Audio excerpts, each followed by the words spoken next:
As we approach the Yamim Noraim, we once again prepare to stand before HaKadosh Baruch Hu in prayer. Hopefully, as we get closer, we'll become increasingly prepared and into the rhythm of the season so that we, together, experience the intensity of these great days. But all too often, once the days pass, we return to our normal routines. And it is an age-old question. Why is that so? Why is change so hard? Well, I'd like to share with you two ideas that might help us take the idea of real change seriously. The first, choose your metaphor carefully. If we look in the history of Jewish thought, in the way in which we've thought about these Yamim Noraim, we find two very common metaphors. One that is rooted in Chazal, in the Gemara, and one that came along a bit later, that was put together by Rav Sadia Gaon and then expressed and popularized by the Rambam. Chazal, both of them actually have to do with auditing metaphors. They are kind of accounting, which makes sense as we end the year and look back and prepare for the future. Chazal chose an external audit kind of metaphor. God expects things of us. We fall short. God does an ultimate accounting. The auditor in this instance is HaKadosh Baruch Hu, who's looking at that which we did. We hope that we net positive. If not, a debt remains. And if we are in that position, we pray to God to forgive that debt. The idea of the Yamim Noraim in that image is to turn to pray to God that He grant us another year of life despite what's happened in the past. There's a pro and a con to this metaphor. The pro, an audit by God generates a spiritual intensity and seriousness of purpose. That's actually what defines the Yamim Noraim. It's God judging us. The con, it's very focused on the past. What have I done? Can I be forgiven for it? I hope that I'll get a future, but the focus is on the actions that I've done in the past. The second metaphor is what we call an internal audit or a personal audit. The days are not about asking something of God, but more about taking stock of ourselves, a cheshbon hanefesh. What kind of person were we this past year? What kind of person do we hope to become? Here too there's a pro and a con. The con, our own internal focus, doesn't create the level of intensity that we would have if we're actually always conscious in a consistent way of it coming from God.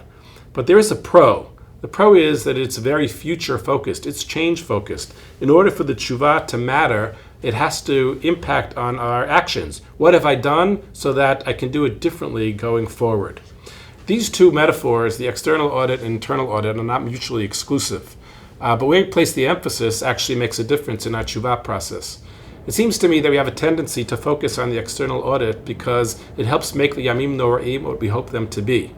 But it's important for us to place the emphasis, or at least equal emphasis, on the internal audit because it helps us focus on and drill down on our particulars, the particulars of our actions.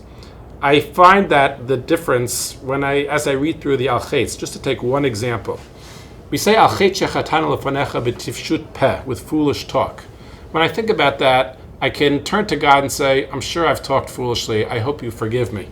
When I actually want to change my behavior, I have to ask myself lots of specific questions.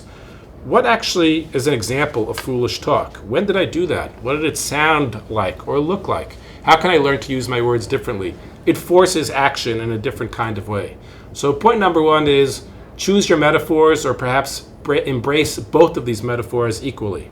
Second, I'd like to focus a little bit on the cheshbon hanefesh idea and connect it to our theme here at SAR for this year. We are going to be spending time on Tikkun Ha-middot, character development, and the idea of doing a cheshbon hanefesh is actually very meaningful and connected to the idea of Tikkun Ha-middot. A classic Musar text, towards the end of the 18th century, a rabbi who was a friend of Moses Mendelssohn wrote a sefer called Cheshbon HaNefesh. That translates into a personal accounting. 100 years later, it was popularized by Rabbi Yisrael Salanter, our institutional namesake, and that text became the basis for the Musar movement. At the beginning of the text, Rav Mendel Satanov, he asks, why is change so hard?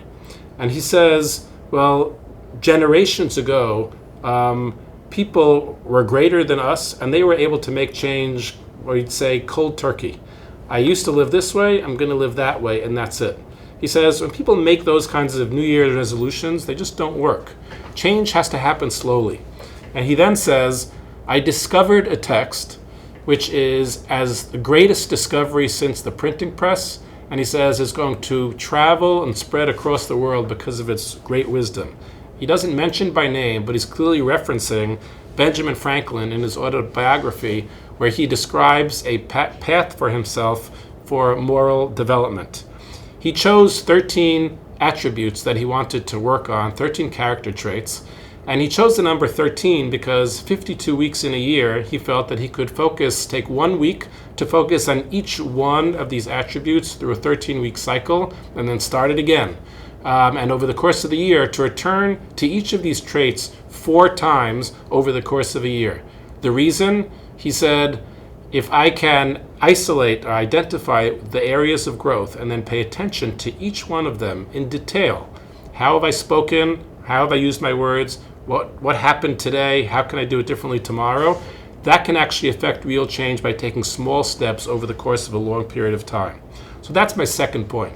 Let's focus on the personal audit, not in terms of dramatic change, but slow change. And that is the kind of work that we hope to do over the course of this year at school in focusing on Tikkun Ha-middot. So in sum, of course, there is the external audit of God. But let's also take seriously the internal audit, the one that requires intentionality and planning, small steps, and lots of practice. In this way, it is my hope that this year's Yamim Noraim on Rosh Hashana and Yom Kippur, we begin to focus on Tikkun Ha-middot, on repairing our character traits in a way that will allow us as a school community to embark on the path of Rav Mendel Satanov, a path of personal growth, of character development, of being Oved Hashem through making ourselves stronger and better people. Shana Tova, K'tiva v'Chatima Tova.